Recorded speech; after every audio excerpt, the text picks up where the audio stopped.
Super Mario Party Jamboree is so close to being the best Mario Party game ever, completely jam-packed with content, single-player modes and multiplayer modes. Quickly going through the other modes, 22 different characters to choose from as you play through a single-player campaign, which is super cool, bringing each of the 5 main boards to life. Flight School, which is a motion-controlled flight area that you just mess around in and collect things. Rhythm Kitchen, which is just a bunch of little rhythm-based cooking games. Koopathlon, which is a competitive 20-player race where you get points based on how well you do in mini-games. Bowser Kaboom Squad, which is a kind of whatever mode. You run around grabbing bombs and shoot them at a giant imposter Bowser with other players. While all these modes are great and appreciated, they just aren't necessary. Which brings me to the whole reason you're here, Mario Party. There are 5 main boards and 2 boards you unlock by playing the game. 22 characters, 2 of which are hidden in Jamboree's world. Love this idea, finding and unlocking characters. And there are over 100 mini-games, but sadly only half of those mini-games are in the actual Mario Party mode. I love Jamboree. The game boards here are amazing, full of life, all with their own little fun stipulations like a mall with multiple levels. Or a very frustrating island whose tide goes in and out, in my opinion way too slow of a pace, and can leave you stranded going in circles for multiple turns. Like every Mario Party game, your goal is to get to a star with 20 coins. Having the most stars by the end of however many rounds you choose. My personal favorite is 15 rounds. In my opinion, the perfect Mario Party length to allow a bit of strategy. But this time around, there are Jamboree buddies who will show up on the map. Whichever player gets to them first gets an advantage as you all face each other in a massive multi-round minigame. And each of the Jamboree buddies has their own unique games that are a pure joy and absolute highlight for me. Wario, for example, having you do a game show, while Luigi having you do a fun pinball battle. I absolutely love this Jamboree buddy twist, and they all have their own perks such as reducing shop prices. Having this buddy will also allow you for 3 turns to double the perks for landing on blue or lucky spaces. And you can even buy 2 stars for 40 coins. What I didn't love, however, is that the buddy you just worked so hard to obtain can be stolen by a player simply by passing you on the board. What was the point? Why go out of your way to get a buddy? Why have an advantage? Why try in these mini games if another player can steal them from you before you even have a chance to roll with this buddy by your side? There needs to be some sort of balancing with the buddies, such as the buddy can only be stolen after 1 guaranteed round with them. Maybe the buddy can only be stolen by a player winning a 4-player minigame. But I feel like the best option is to simply not have them stolen at all. It's so frustrating to pull out a nail-biting victory just to not even get a chance to reap the benefits because you're the 4th player to roll each round, which puts you at a disadvantage to begin with. But if none of this is enticing to you, you have the option to play with pro rules, remove buddies completely, and remove as much random to a Mario Party as possible if you'd prefer. That being said, the weakest aspect here in Jamboree are the minigames themselves. As stated earlier, there are over 100, but only half of them are part of a Mario Party game. And the 50 plus we get are all pretty weak. None except for a few motion controls had me excited. And that's a shame because there are usually a handful of mini-games I'm so excited to play in a Mario Party. That isn't the case here, which brings me to the conclusion of stop with the gimmicks and bonus modes. Yes, Jamboree is chock full of content. I spent well over 20 hours on this title, but it isn't the content I care about in a Mario Party game. I want boards and fun mini games. Games that have me on the edge of my seat, laughing as I or a friend mess up, can't get to the right colored mushroom in time, press the wrong Simon Says button. The mini games here are just weak. There's no shame in scrapping the bonus modes for some new games and remakes of absolute classics. I would much rather have 100 mini games than the actual Mario Party mode itself, even if half of them are recycled. Jamboree is still a great Mario Party game, but doesn't quite take the crown from Mario Party Superstars as my favorite. I give Super Mario Party Jamboree an 8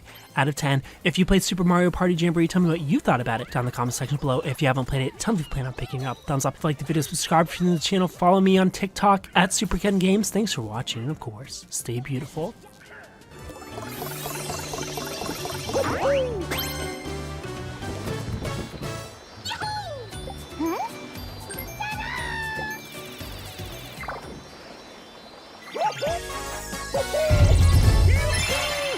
You got a star. You thought that video was good? Ha! You should probably watch this video, the very video that's on your screen right now, that YouTube hand selected for you out of all my thousands of videos. This is the one that I want you to watch next. And make sure you're subscribed because I'm not a genie or anything, but I'm pretty sure you get 42 years of bad luck if you made it this far into my video and you're not subscribed. You don't have to subscribe. I'm just looking out for you. I'm just looking out for your luck and your life.